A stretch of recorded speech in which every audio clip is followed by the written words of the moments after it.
Qabil lebih cantik. Maka Qabil hendak menjadikannya istri untuk dirinya sendiri daripada diberikan kepada saudaranya Habil. Adam memerintahkan Qabil untuk menikahkan Habil dengan saudari perempuannya itu, namun ia menolak. Adam pun memerintahkan keduanya untuk berkorban. Jadi ini perjuangan ya, jadi lomba untuk memperebutkan seorang perempuan dengan cara berkorban biar adil. Kemudian Habil ternyata berkorban dengan seekor kambing yang gemuk, dan saat itu Habil memiliki kambing yang sangat banyak. Adapun Qabil berkorban dengan hasil pertanian yang sangat jelek. Api turun lantas melahap korban Habil dan membiarkan korban Qabil. Nah, di sini api yang dimaksud adalah api tanda bahwa kurbannya diterima ya. Jadi di sini maksudnya kurban dari Habil itu yang diterima, sedangkan kurban dari Qabil tidak diterima. Qabil pun marah dan berkata, "Sungguh aku akan membunuhmu sehingga engkau tidak dapat menikahi saudari perempuanku." Habil menjawab, "Allah hanya menerima kurban dari orang-orang yang bertakwa." Diriwayatkan dari Ibnu Abbas dan lainnya, demi Allah, sekalipun yang terbunuh itu yakni Habil lebih kuat dari Qabil. Jadi di sini sebenarnya Habil itu bisa lebih kuat dari Qabil ya. Akan tetapi dosa yang telah menghalanginya untuk menggerakkan tangannya kepadanya, membunuh Qabil. Jadi sebenarnya Habil itu lebih kuat daripada Qabil. Namun sayangnya karena ketika membunuh itu dosa, maka Habil tidak membunuh saudaranya, dan Qabil pun yang membunuh Habil. Sebagian ulama menceritakan bahwa setelah Qabil membunuh Habil, ia pun memanggulnya, dan itu terus ia lakukan hingga Allah mengirim 2 ekor burung gagak. Kedua burung gagak itu bertarung, lalu salah satunya berhasil membunuh yang lainnya. Setelah membunuhnya, ia turun ke bumi, menggali tanah, lalu mencampakkan bangkainya. Maksudnya menaruh bangkainya ya. Setelah itu mengubur dan serta menimbunnya. Ketika Qabil menyaksikan apa yang diperbuat oleh burung gagak itu, maka ia pun berkata, "Aduhai celaka aku, mengapa aku tidak mampu berbuat seperti burung gagak ini? Lalu aku dapat menguburkan mayat saudaraku ini." Quran Surat Al-Maidah ayat ke-31.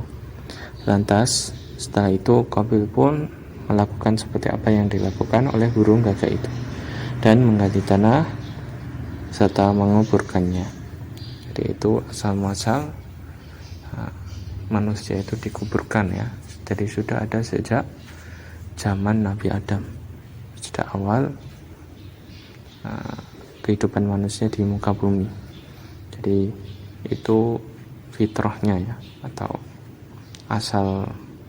hukum asalnya manusia itu dikuburkan. Adapun ketika dilakukan dengan cara yang lain, Allahu a'lam. Kemudian kisah selanjutnya yaitu kisah wafatnya Adam serta wasiatnya kepada anaknya Syed. Jadi anak Nabi Adam itu ada banyak ya, dan di antara anak Nabi Adam ini ada Syed. Beliau adalah nabi ya, mungkin belum banyak tahu dan jarang diceritakan ya. Jadi Syed di sini adalah nama anak Nabi Adam yang menjadi nabi. Makna Syed adalah pemberian Allah atau hibatullah. Adam dan Hawa memberinya nama Syed lantaran mereka dikaruniakan kelahiran Syed serta terbunuhnya Habil. Setelah terbunuhnya Habil, jadi setelah Habil meninggal, kemudian Syed pun lahir. Muhammad bin Ishaq berkata, tatkala Adam akan meninggal, ia berpesan kepada anaknya Syed. Adam mengajarkannya waktu-waktu malam dan siang serta beragam ibadah di waktu-waktu tersebut. Adam juga memberitahukan kepadanya waktu terjadinya badai Taufan setelah itu. Ketika Nabi Adam alaihissalam wafat, hal itu terjadi pada hari Jumat, maka para malaikat mendatanginya dengan membawa kapas yang dibubuhi minyak wangi dari sisi Allah dari surga, serta berbelasungkawa kepada anaknya Syed alaihissalam. Menurut cerita yang masyhur bahwa Adam dikuburkan di India, di gunung tempat dahulu ia diturunkan.